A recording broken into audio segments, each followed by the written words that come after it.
Sí, ahora significa que ya entramos en competición, ya teníamos ganas de acabar la pretemporada, creo que hemos cogido fuerzas y sobre todo nos hemos conocido porque hay mucha gente nueva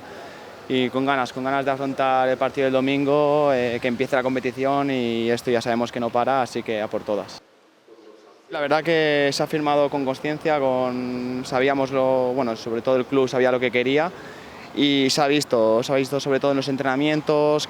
bueno, tenemos un plus de calidad, sobre todo en la parte alta de la alineación y bueno,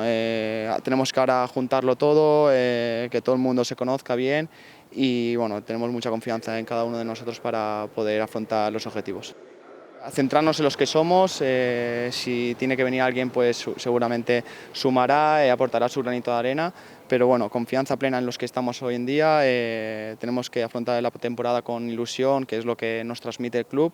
y sobre todo tenemos que ir a por todas, partido a partido, que es lo que nos ha dado de comer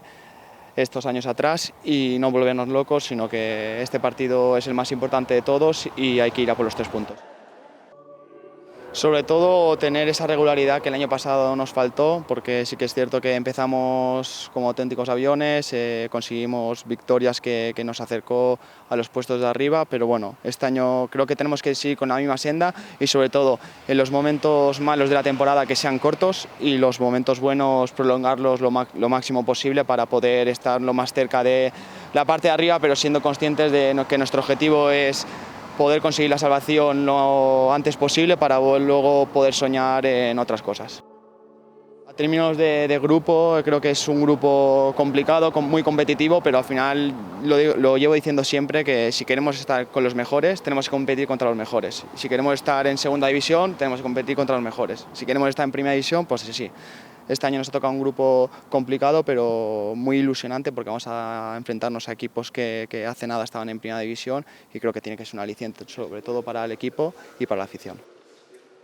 Bueno, que se ilusione como estamos nosotros ilusionados, el equipo creo que está muy metido, muy consciente de dónde está, de quién es el alcoyano y la afición estoy convencido que va a aportar su granito de arena y bueno, todos juntos vamos a conseguir el objetivo.